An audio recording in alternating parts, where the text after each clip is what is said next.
Na msikilizaji, nyimbo hizo zikipigwa pale, sijui hao mabendi wa wananini, bwana, zikipigwa hizo nyimbo kuna hisia fulani. Na tuombe. Ewe Mwenyezi Mungu, twakusihi ututazame kwa neema nyingi na baraka sisi watumishi wako ambao umeridhika kutuita kwa nyadhifa za uongozi katika jamhuri hii yetu. Twakuomba utujalie tuyatende na kufikiria mambo yote yatakayofikishwa mbele yetu kwa njia ya haki na uaminifu, ili kustawisha amani, ufanisi na heri ya nchi hii yetu na wale ambao haja zao umezikabidhi mikononi mwetu. Amen.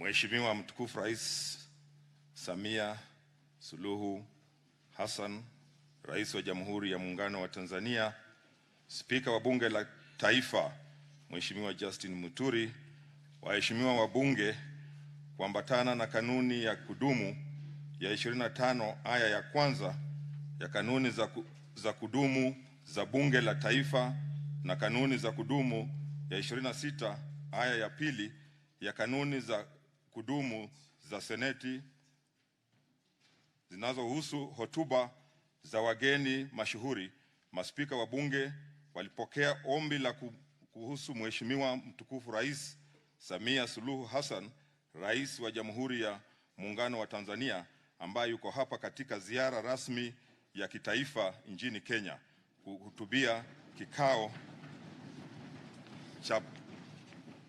cha pamoja cha bunge. Waheshimiwa wabunge, maspika wa bunge wakitia ombi hilo, wameitisha kikao hiki cha pamoja cha bunge. Nilitoa arifa ya kikao hiki cha pamoja kupitia gazeti rasmi la serikali, arifa nambari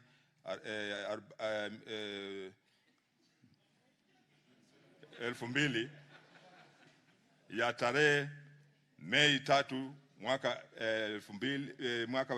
2021 kwa waheshimiwa maseneta.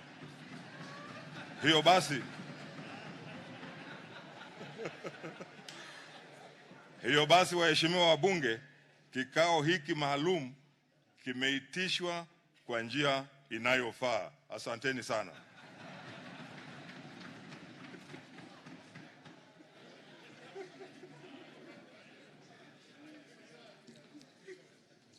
Your Excellency Samia Suluhu Hassan, President of the United Republic of Tanzania, the Honorable Speaker of the Senate, Senator Kenneth Lusaka,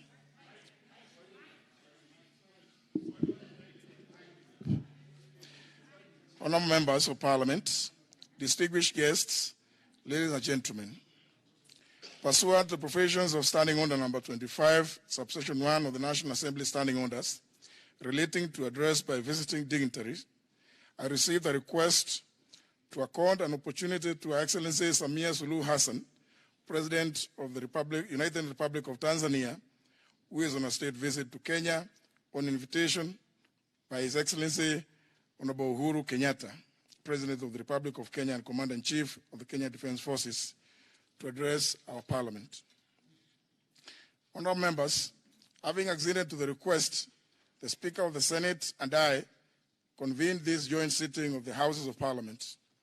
Subsequently, I gave notice to the joint sitting through Kenya Gazette notice number 4199, dated 3rd of May 2021, to the members of the National Assembly. In this respect, honorable members, I also declare this joint sitting of the Houses of Parliament properly convened. Honorable members, may I recognize the delegation of cabinet ministers and senior officials from the United Republic of Tanzania who are accompanying Her Excellency, the President of the United Republic of Tanzania, and who are also present in Parliament this afternoon. May I also recognize Cabinet Secretaries and other senior officials from our government who are accompanying Her Excellency to Parliament today. These distinguished guests are seated in the Speaker's row, others in the diplomatic boxes and the Speaker's gallery. Please join me, honourable members, in welcoming them to Parliament in our usual way. Honourable members, distinguished guests, as you are aware, since independence, up to until this afternoon, only one other visiting head of state has had the honour of addressing a joint sitting of the Houses of Parliament of the Republic of Kenya. This was His Excellency Dr. Jakaya Mrisho Kikwete, the then President of the United Republic of Tanzania, who addressed Parliament on Tuesday, 6th of October 2015. Today's address by Her Excellency Samia Suluhu Hassan, President of the United Republic of Tanzania, will be the second address by a visiting head of state. Honourable members, this is a clear attestation of the deep and special relations that our two countries enjoy and the high esteem with which our Parliament holds the leadership and the people of the United Republic of Tanzania. Honourable members, it is now my honor and privilege to invite Her Excellency Samia Suluhu Hassan, President of the United Republic of Tanzania, to address this joint sitting of Parliament of Kenya. Welcome, Your Excellency.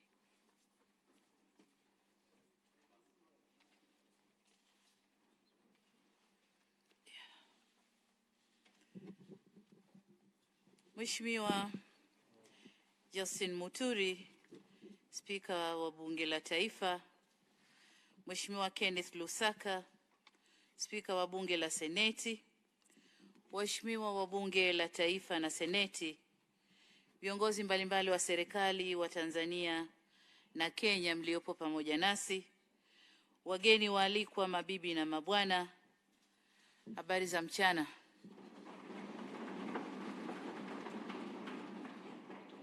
Waheshimiwa maspika, nianze kwa kumshukuru Mwenyezi Mungu mwingi wa rehema kwa kutujalia afya na uhai na kutupa kibali kilichotuwezesha kukutana hapa siku ya leo. Nina furaha kubwa leo hii kupata nafasi ya kuhutubia kikao cha pamoja cha Bunge la Taifa na Bunge la Seneti la Jamhuri ya Kenya. Kabla sijaendelea, niruhusu nitangulize shukrani zangu kwako Mheshimiwa Kenneth Lusaka, Spika wa Bunge la Seneti, na Mheshimiwa Justin Muturi, Spika wa Bunge la Taifa, kwa kuitisha kikao hiki cha pamoja cha Bunge na kunialika mimi kuhutubia.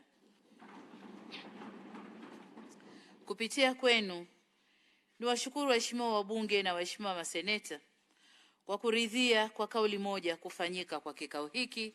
Asanteni sana. Asanteni sana. Najiona mwenye bahati kubwa kupewa heshima hii adhimu na ya kipekee. Kama alivyosema Mheshimiwa Spika kwamba aliyewahi kuhutubia hapa ni Mheshimiwa Jakaya Mrisho Kikwete kutoka Tanzania na mimi ni wa pili. Ni bahati kubwa sana. Natambua fika kuwa huu si utaratibu wa kawaida wa Kenya. Si kila rais anayefanya ziara rasmi hupewa heshima hii ya kuhutubia bunge. Tena kikao cha pamoja mabunge yenu mawili. Wenzetu mna bunge lenye chemba mbili, sisi wenzenu tuna bunge moja tu.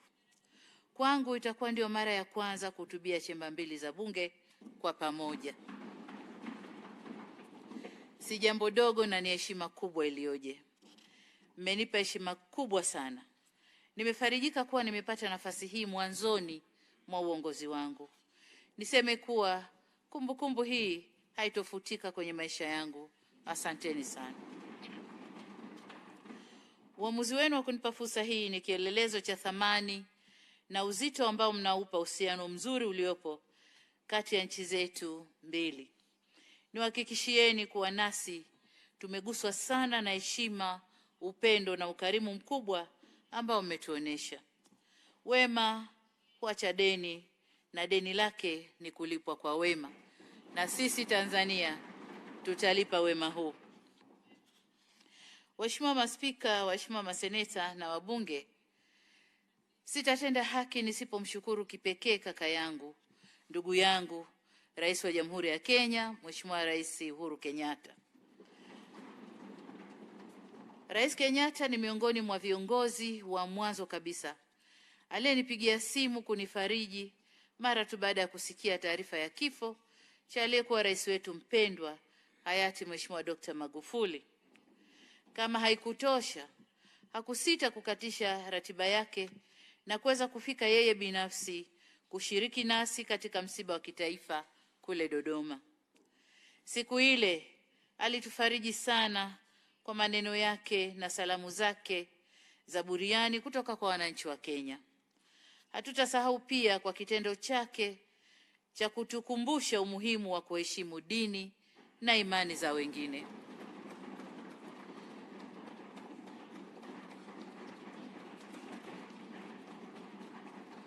Mheshimiwa Uhuru Kenyatta alisitisha kuhutubia akiwa jukwani ili kupisha adhana iliyokuwa ikisomwa msikitini imalizike, na ndiyo aliendelea.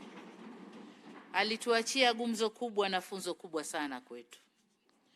Alitumia jukwaa lile kunipongeza kwa kushika dhamana hii ya rais ya awamu ya 6 wa Tanzania, na aliahidi kunialika nchini Kenya mara baada ya kipindi cha maombolezo kumalizika. Rais Kenyatta ni mtu wa kutimiza ahadi. Mara tu baada ya kumalizika kipindi cha maombolezo, alinitumia ujumbe maalum kuniona, ambao pia uliambatana na mwaliko wa kutembelea nchini Kenya. Nami nimekuja Kenya kuitikia wito wake. Mimi na ujumbe wangu tumepata mapokezi mazuri sana toka tumewasili jijini Nairobi. Tumejisikia tuko nyumbani haswa. Tumepokewa kwa ukarimu mkubwa, na hiyo ndiyo hulka, desturi na asili ya watu wa Kenya. Nimebaini kuwa sehemu kubwa ya ujumbe nilioambatana nao wanajua vichochoro vya Nairobi. Wanajua nyama choma inapatikana wapi. Lakini kutokana na korona hawakuweza kujibamba. Na hivi nina wasiwasi nisije nikawabakisha nyuma. Kwa hiyo tunawashukuru kwa yote ndugu zetu kwa mapokezi na ukarimu mkubwa. Siku ya jana nimefanya kikao na Mheshimiwa Rais Uhuru Kenyatta na ujumbe wake wa viongozi wa serikali. Tumekuwa na mazungumzo mazuri na yenye kuamsha matumaini makubwa sana kwa mashirikiano kati ya nchi zetu mbili kwa siku zijazo mbele yetu. Hapakuwa na ugumu wala ukakasi wowote katika kufikia muafaka wa mambo tuliokuwa tukijadiliana. Tumezungumza kwa kindugu sana. Kilichojitokeza wazi katika mazungumzo yale ni namna ambavyo nchi zetu mbili zinakubaliana katika mambo mengi kuliko yale machache sana tunayotofautiana. Hata hayo machache tunayotofautiana yenyewe hayakuwa na misingi imara ya tofauti, ila ni mitazamo tu ya watu, ambao mitazamo mingi inayoleta ukakasi huchangiwa kutokana na kukatika kwa mawasiliano baina ya nchi zetu mbili. Sasa ili kuondoa mitazamo hasi kati yetu, tumekubaliana kujenga na kuendeleza utamaduni wa kukutana mara kwa mara. katika ngazi zetu mbalimbali. Ndugu na jirani wanaotembeleana hujenga ukaribu kuliko wale wasiotembeleana. Umbali hujenga mashaka na ukaribu huondosha mashaka hayo. Waheshimiwa maspika, waheshimiwa maseneta na wabunge, kama nilivyosema, hii ni ziara yangu ya kwanza rasmi nchini Kenya tangu kushika wadhifa wa urais wa Jamhuri ya Muungano wa Tanzania tarehe 19 Machi mwaka huu. Ipendeze kusema kuwa itaingia katika kumbukumbu za kihistoria kwa Kenya ndiyo nchi ya kwanza kwa rais wa awamu ya 6 ya Jamhuri ya Muungano wa Tanzania kufanya ziara rasmi. Nilikwenda Uganda lakini kwa madhumuni maalumu ya kusaini mkataba. Haikuwa ziara rasmi. Ziara yangu rasmi ya kwanza nimeanza na Kenya. Kwa lugha nyingine, mguu wangu wa kwanza kutoka nje kwa ziara rasmi umeanza Kenya. Na nataka niwaambie, jana nilikaribishwa iftari na Mheshimiwa Rais. Lakini wakati tuko kwenye iftari na baadaye chakula cha usiku, kulikuwa kuna dua nyingi sana zimesomwa, na baada kumalizika dua mvua ikanyesha. Ilikuwa baraka kubwa sana. Mungu ameweka baraka kwenye ziara yangu na yale yote ambayo tumezungumza. Kwa hiyo tumshukuru Mungu.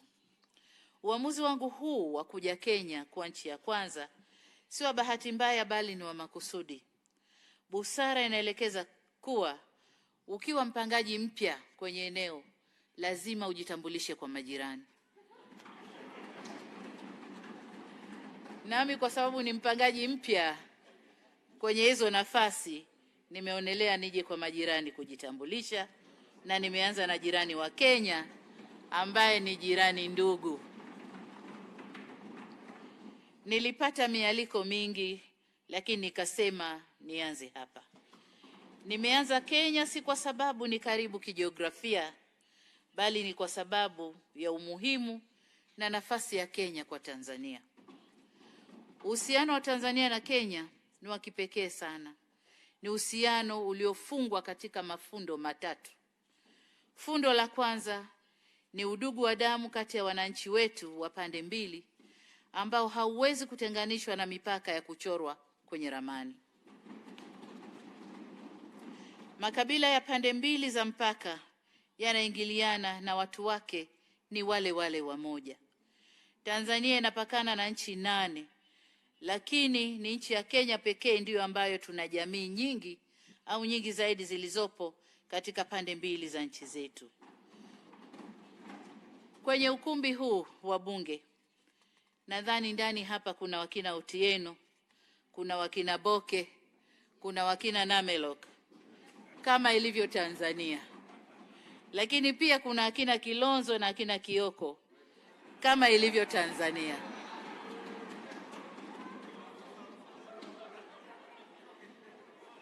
Lakini zaidi kuna Muhammad Faki Mwini Haji. Huyu ni seneta wa Mombasa, lakini hili ni jina safi la Kizanzibari. Kwa hiyo hatuwezi kutengana. Hii ni mifano michache tu. Fundo la pili ni historia. Kabla hata ya kuanzishwa kwa Jumuiya ya Afrika Mashariki mwaka 1967, nchi zetu mbili hizi tayari zilishakuwa chini ya East African Common Service Organization au EACSO, zikiwa chini ya utawala wa kikoloni wa Waingereza. Huduma zetu muhimu, miundombinu yetu na chumi zetu zilifumwa pamoja kabla hata nchi zetu hazijapata uhuru. Fundo la tatu ni jiografia. Mwenyezi Mungu amejalia nchi zetu mbili hizi kuwa majirani. Tuna mipaka ya baharini na mipaka ya ardhini, na hata ekolojia yetu ni moja. Ndio kusema kuwa hata wanyama pori wetu ni ndugu na ni majirani. Kuna wale wanyama pori wanani wale? Wanakuja kupata mimba Kenya, wanazalia Tanzania.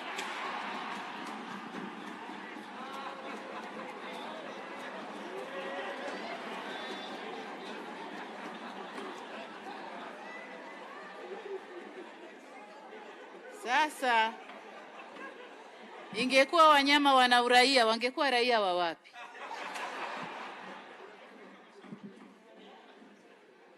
Wakitoka Serengeti wanaingia Masai Mara, kwa hiyo ni pale pale.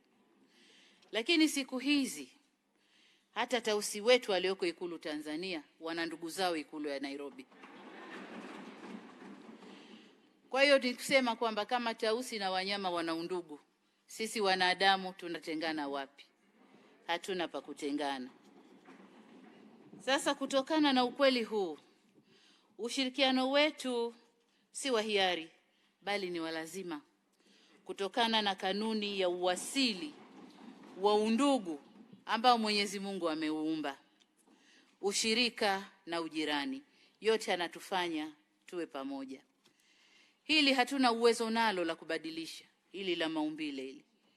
Lililobaki, ama tupendane au tuchukiane, tuzungumze au tununiane, hatuwezi kukwepa kutokana na mafundo haya matatu tulioyaweka pamoja au tuliowekwa nayo pamoja.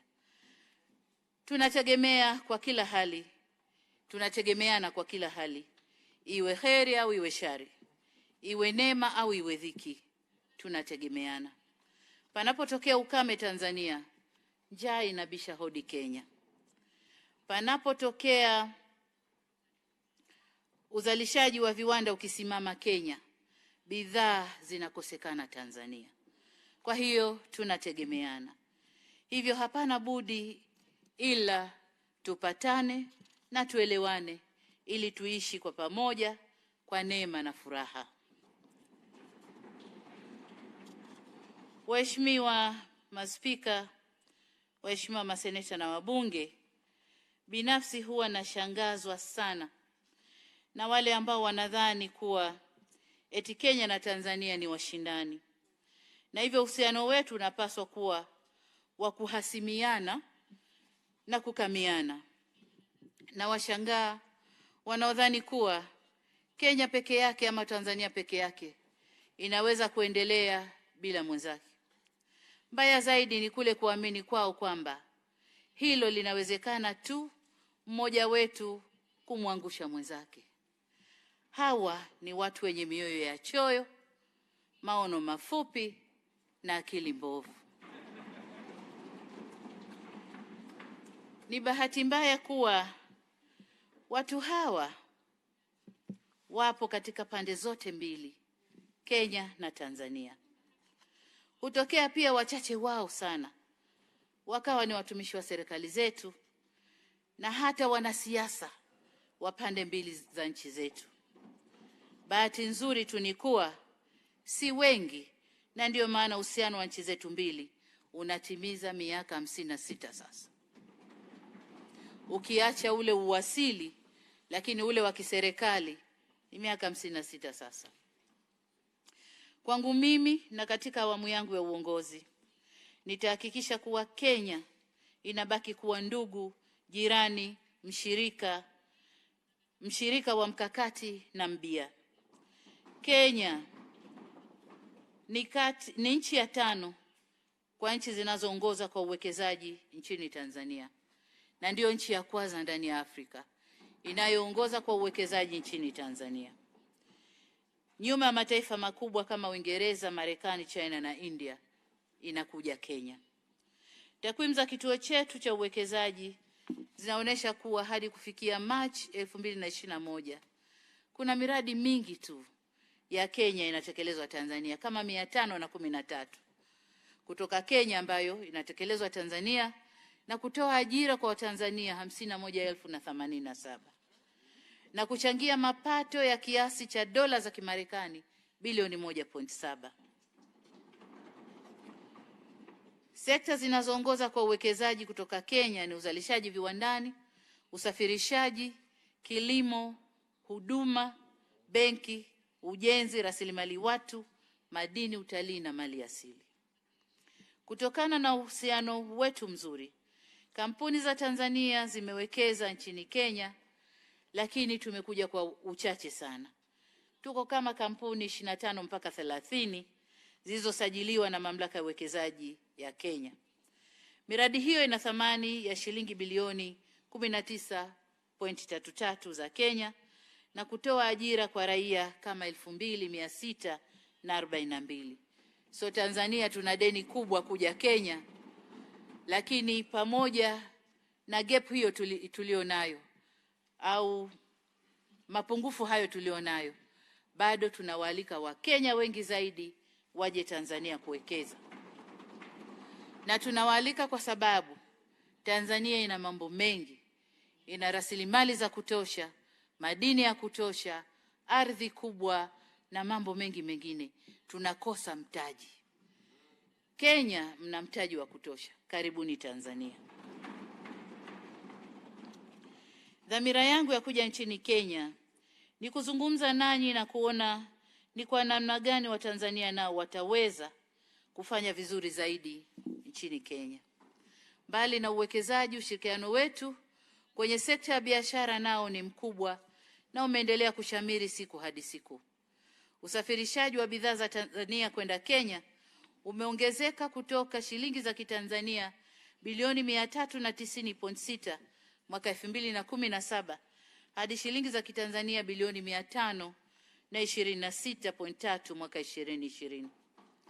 Kwa upande wa Kenya, nayo iliongeza kiwango cha kuuza bidhaa zake nchini Tanzania kutoka shilingi za Kitanzania bilioni 420 mwaka 2017 hadi shilingi za Kitanzania bilioni 571 mwaka 2020. Takwimu hizi zinatusuta sisi viongozi na wanasiasa. Zinatuonesha kuwa wananchi wa nchi zetu mbili daima wako hatua mbele yetu. Wanafanya biashara zao kwa ubunifu mkubwa, lakini sisi tunang'ang'ana na sheria na vikwazo na mambo kama hayo, na tunawavuta nyuma kidogo. Ni wakati sasa wa sisi viongozi kubadilika. Tuwe daraja la kuunganisha watu wetu na sio tuwe kikwazo au vikwazo kwao. Mimi na ndugu yangu Rais Uhuru Kenyatta tumekubaliana kuweka utaratibu madhubuti wa kuzuia na kukabiliana na zile pirika pale zinazotokea katika mipaka yetu wakati wa kuvusha biashara kwenda na kurudi katika nchi zetu mbili. Waheshimiwa Spika, waheshimiwa maseneta na wabunge, mashirikiano ya uwekezaji na biashara ni sehemu tu ya mashirikiano mazuri kati ya nchi zetu. Utalii ni eneo jingine ambalo tunapaswa kushirikiana sana. Kama nilivyogusia, ekolojia zetu zinaingiliana. Vivyo hivyo ukaribu wa vivutio vyetu vya utalii na vyenyewe vinaingiliana. Tunayo nafasi ya kunemeka pamoja ikiwa tutashirikiana katika sekta hii kuliko kushindana. Badala ya kunyang'anyana idadi ya watalii, busara inatutaka tuelekeze nguvu zetu kuhamasisha mtalii aongeze idadi ya siku ambazo atazitumia nchini Kenya na nchini Tanzania. Kwa kufanya hivyo, sote tutafaidika. Kama alivyowahi kusema hayati baba wa taifa Mwalimu Julius Kambarage Nyerere, alisema na nanukuu, tukipoteza muda mwingi kugawana kibaba ni kipimo cha kupimia kama mchele, ngano, sembe.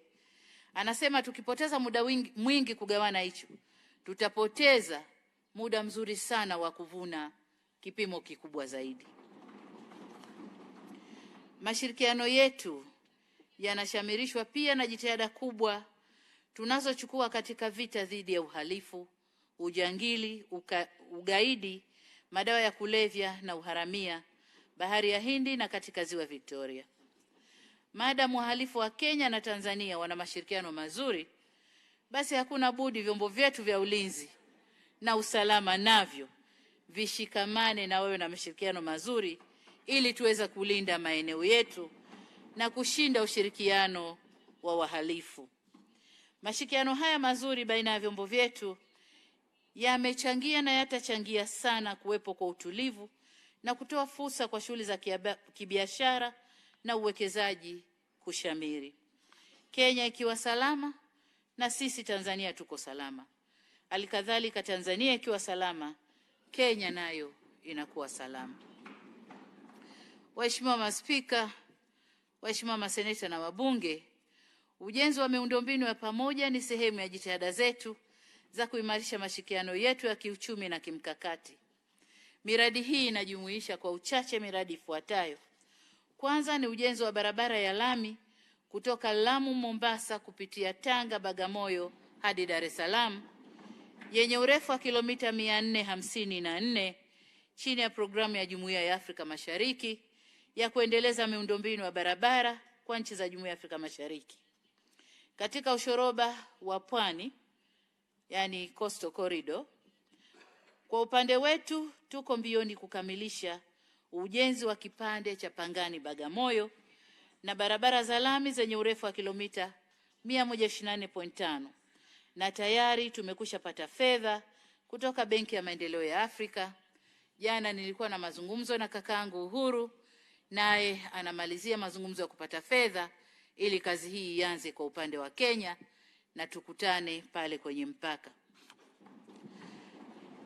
Mradi wa pili ni barabara ya Arusha Holili Taveta Voi yenye urefu wa kilomita 260.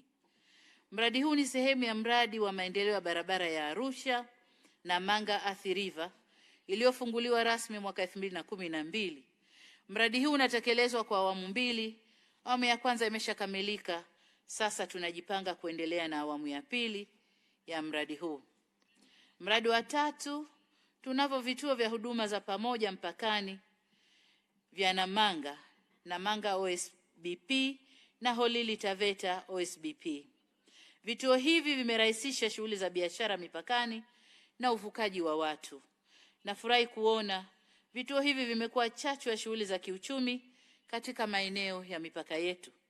Tunaendelea na mchakato wa kukamilisha mifumo ya vituo vya Horohoro, Lungalunga na Sirari Isebania ili navyo viweze kutoa huduma kwa wepesi na kwa ufanisi. Mradi wa 4 ni wa kusafirisha umeme mkubwa wa kilovoti 400.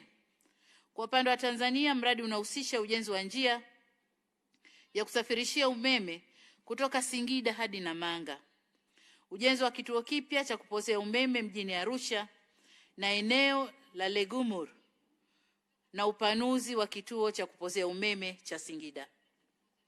Kwa upande wa Kenya, mradi huu unahusisha ujenzi wa njia ya umeme msongo wa kilovoti 400 inayojengwa kutoka kituo cha kupozea umeme cha Isinya hadi Namanga yenye urefu wa kilomita 94, inayounganishwa na njia ya umeme inayojengwa upande wa Tanzania.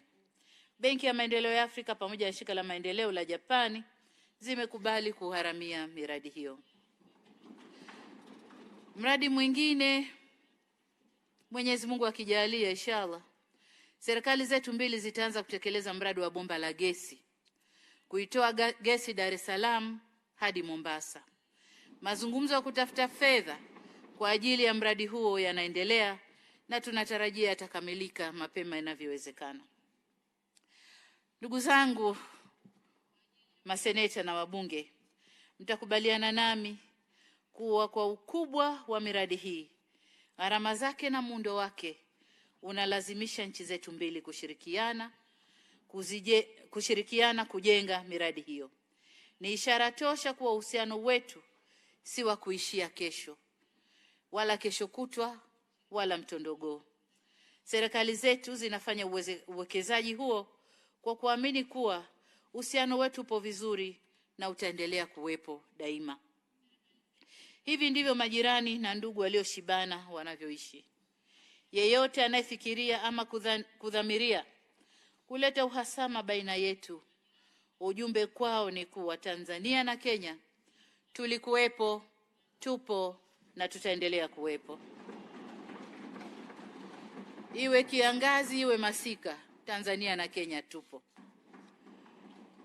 Waheshimiwa maspika, waheshimiwa maseneta na wabunge, sote tunafahamu kwamba dunia inakabiliwa na janga kubwa la ugonjwa wa korona ambalo limeathiri kasi ya ukuaji wa uchumi wa nchi zetu na limepelekea kwa sehemu kubwa kutulazimisha kubadili mfumo wetu wa maisha. Nilikuwa naongea asubuhi na wafanyabiashara, nikawaambia hivi tunavyoishi sasa hivi wote tumeziba midomo na pua. Huko nyuma kabla kuja corona na kule vijijini kwetu, mtindo huu tulikuwa tunawafanyia mbuzi tunavyowapeleka kwenda kula. Ili wasile mazao ya watu njiani tunawafunga. Leo corona imebadilisha mfumo wa maisha, wanadamu ndio tunajifunga. Huyu ni adui kwetu. Tunatambua kwamba kila nchi ikiwemo Tanzania imejiwekea utaratibu wa kupambana na janga hili kulingana na mazingira yake mahsusi na hali ya kusambaa kwa ugonjwa huo katika nchi hizo. Niliwaeleza Watanzania katika hotuba yangu katika bunge la nchi yetu, na napenda kurejea hapa kwamba sisi Tanzania sio kisiwa. Tunaishi kama sehemu ya familia ya jumuiya ya kimataifa. Kwa maana hiyo, kupitia kamati ya wataalamu niliyoiunda, tumeanza mchakato wa kutafakari mbinu zaidi za kukabiliana na janga hili. Wakati tunaendelea kusubiri mapendekezo ya wataalamu na hatua za kuchukua, tahadhari zote ikiwemo kusitisha baadhi ya safari kwenye maeneo ya milipuko zinachukuliwa. Kwa vyovyote vile itakavyopendekezwa, jambo ambalo nina hakika nalo ni kwamba lazima tushirikiane na jirani zetu ikiwemo Kenya katika kukabiliana na janga hili. Mapambano dhidi ya janga hili yanapaswa kutuleta pamoja na sio kutufarakanisha. Ni imani yangu kwamba tukiweka jitihada zetu na maarifa yetu pamoja, basi tutakabiliana na janga hili bila woga na tutashinda, na maisha ya wananchi yetu yataendelea kuwa ya kawaida huku tukichukua hadhari za kutosha. Waheshimiwa Spika, waheshimiwa maseneta na wabunge, hatuwezi kuelezea uhusiano wetu mzuri bila kutambua au vizuri bila kutambua uhusiano wa mabunge yetu ya nchi mbili. Umekuwa ni uhusiano mzuri wa majira yote. Nitumie fursa hii kufikisha kwenu shukrani za dhati na salamu kutoka Bunge la Jamhuri ya Muungano wa Tanzania na Watanzania wote kwa kuungana nasi na kutufariji katika kipindi kigumu cha msiba wa hayati mpendwa wetu Rais Dr. John Pombe Magufuli. Mlitufuta machozi na mlitufariji sana. Tuliguswa sana na uamuzi wa Bunge la Senate kupitia kikao chake cha tarehe 24 Machi 2021 kujadili na kusajili kwenye kumbukumbu za Bunge salamu maalum za rambirambi kufuatia kifo cha hayati Dr. Magufuli. Tunawashukuru sana. Nafahamu pia viongozi wa mihimili mitatu ya serikali ya Kenya, ukiwemo wewe Mheshimiwa Spika na Mheshimiwa Spika wa Bunge la Seneti, Mheshimiwa Kenneth Lusaka, mlitembelea makazi ya balozi wetu kutoa salamu za pole. Sisi wa Tanzania tulifarijika sana kwa kuwa nasi wakati wa majonzi. Hatuna la kuwalipa ndugu zetu wa Kenya zaidi ya kusema Mungu awabariki sana. Wakati wa msiba na dhiki ndio wakati unapomjua ndugu yako wa kweli na jirani zako wa majira yote. Mlitudhihirishia bila chembe ya shaka kuwa ninyi ndugu zetu wa shida na raha. Asanteni sana. Ndugu zangu wa Bunge, sisi ni wafuatiliaji wakubwa wa mikutano ya Bunge la Kenya. Mimi binafsi huwa napenda kusikiliza Bunge la Kenya. Tunafanya hivyo kwa kuwa yanayojadiliwa humu nasi yanatuhusu. Niseme tu kuwa Bunge la Seneti la Kenya na Bunge la Taifa la Kenya linatusisimua kwa mengi. Tunafurahia upana wa demokrasia yake, uzito wa mijadala yake na hamasa ya wabunge wake. Tulifurahishwa zaidi na uamuzi wenu wa kuanza kutumia lugha ya Kiswahili ndani ya Bunge. na ndicho kinachonifanya mimi nisikilize bunge la Kenya na enjoy kile Kiswahili kile.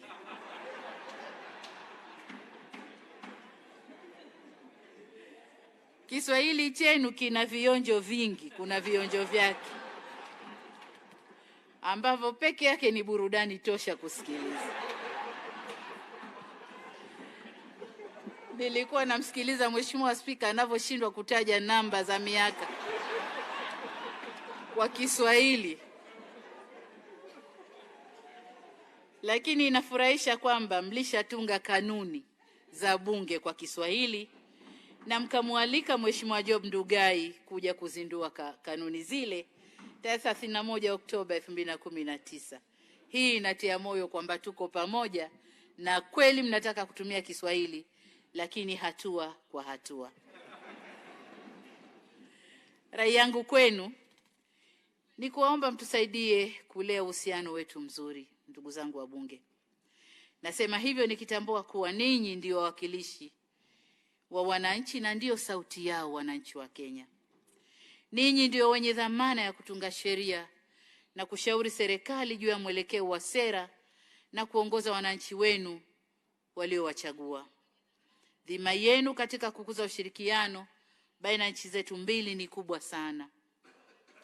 Mna uwezo mkubwa wa kuamua kasi ya ushirikiano wetu, iwe ya haraka ama ya kusuasua, kwa aina ya sheria mtakazozitunga na sera mtakazozipitisha.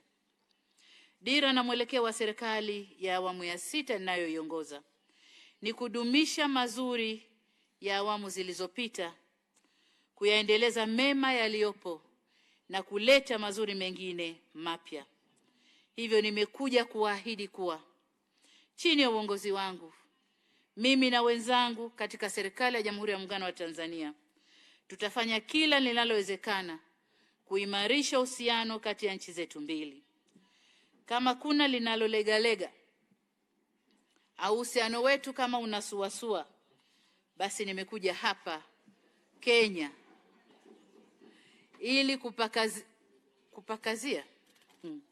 Nimekuja Kenya ili kukazia yale ambayo yamelegalega, na nimekuja kuyanyoosha yale ambayo yalikuwa yamejipinda pinda hivi.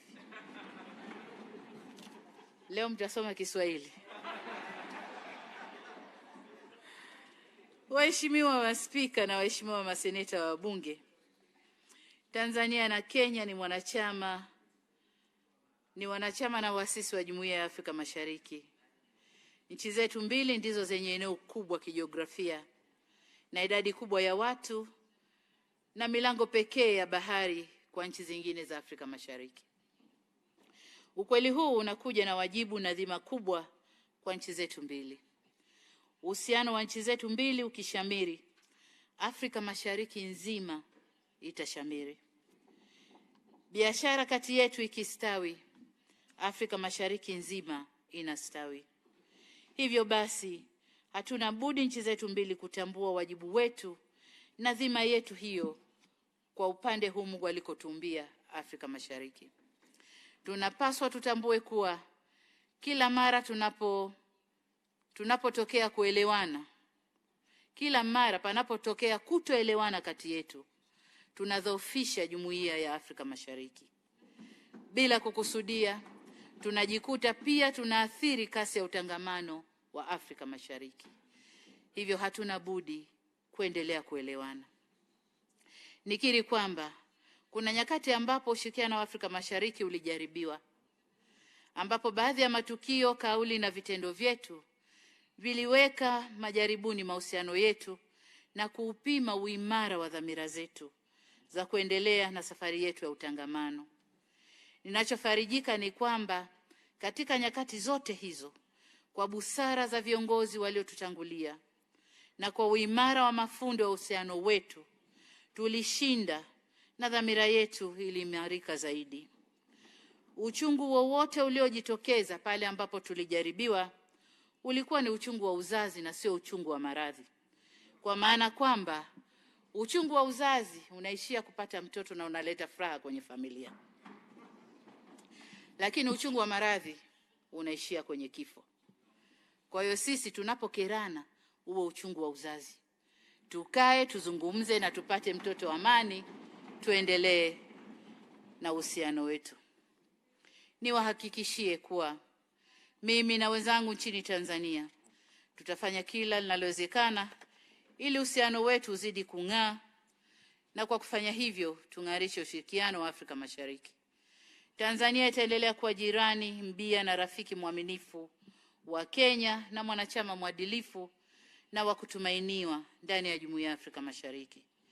Jitihada zangu na wenzangu katika serikali ninayoiongoza zitaelekezwa katika kuimarisha ushirikiano wetu ndani ya jumuiya yetu. Tutaelekeza jitihada zetu katika kutafuta majawabu palipo na changamoto, kufufua fursa palipo na vikwazo, na kuleta matumaini palipo na mashaka.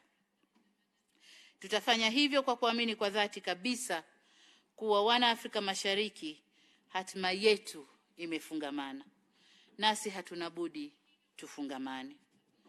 Ombi langu kwenu, waheshimiwa wabunge, kama nilivyosema awali, mtusaidie kutimiza azma hiyo. Sisi tulioko serikalini, mtusukume tutekeleze wajibu wetu huu adhimu, na pale tunapozubaa, msisite kutukosoa.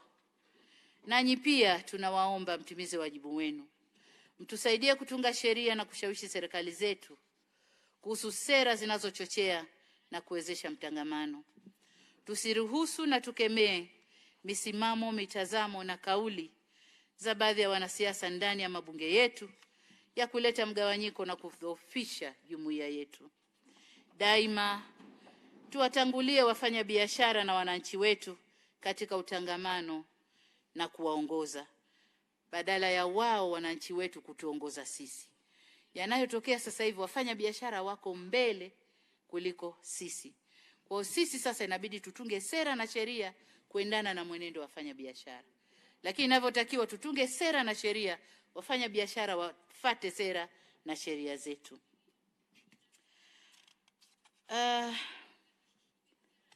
Nasema hayo kwa sababu falsafa zinasema kuongoza ni kuonyesha njia na sio kufunga njia.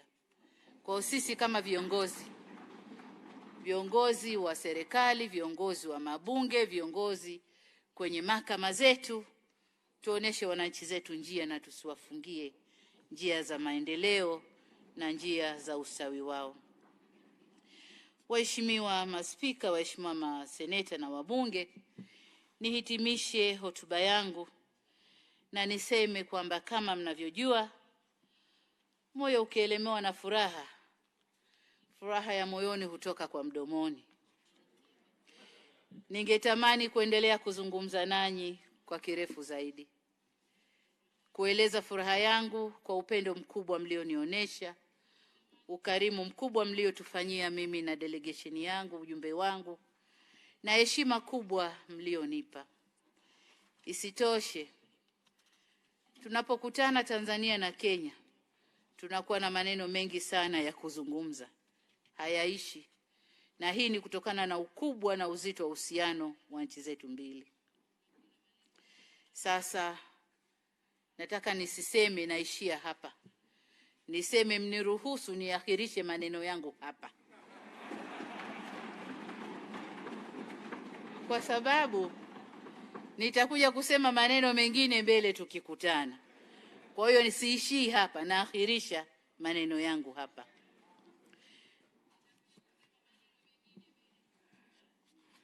Tunapokutana Watanzania na Wakenya, kuna mambo mengi. Utani unakuwa umo, vijembe viko umo. Ndiyo mambo yanayochangamsha uhusiano wetu.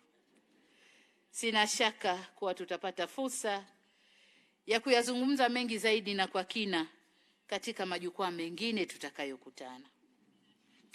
Nitumie fursa hii kumshukuru kwa mara nyingine tena, kuwashukuru waheshimiwa maspika kwa mara nyingine tena kwa kunikaribisha, lakini nimshukuru Mheshimiwa Uhuru Kenyatta kwa mwaliko wa kuniomba mimi kufanya ziara hii rasmi ya kiserikali nchini Kenya. Nataka niwathibitishie kwamba ziara hii tumevuna mengi na makubwa sana. Mengi na makubwa sana. Imefungua milango mingi sana. Lililobaki mtusimamie kwenye utekelezaji. Lakini nami nimemwalika Mheshimiwa Uhuru Kenyatta aje Tanzania. Tanzania mwaka huu Disemba tunatimiza miaka 60 ya uhuru. Kwa hiyo nimemwalika Mheshimiwa Uhuru Kenyatta aje kwenye sherehe hizo kama mgeni wetu maalum.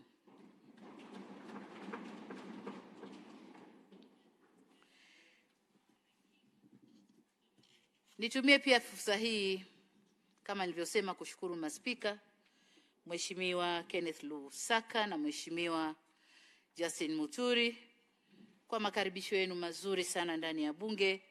Niwashukuru waheshimiwa wabunge na maseneta kwa kutenga muda wenu adhimu kunikaribisha kuzungumza nanyi.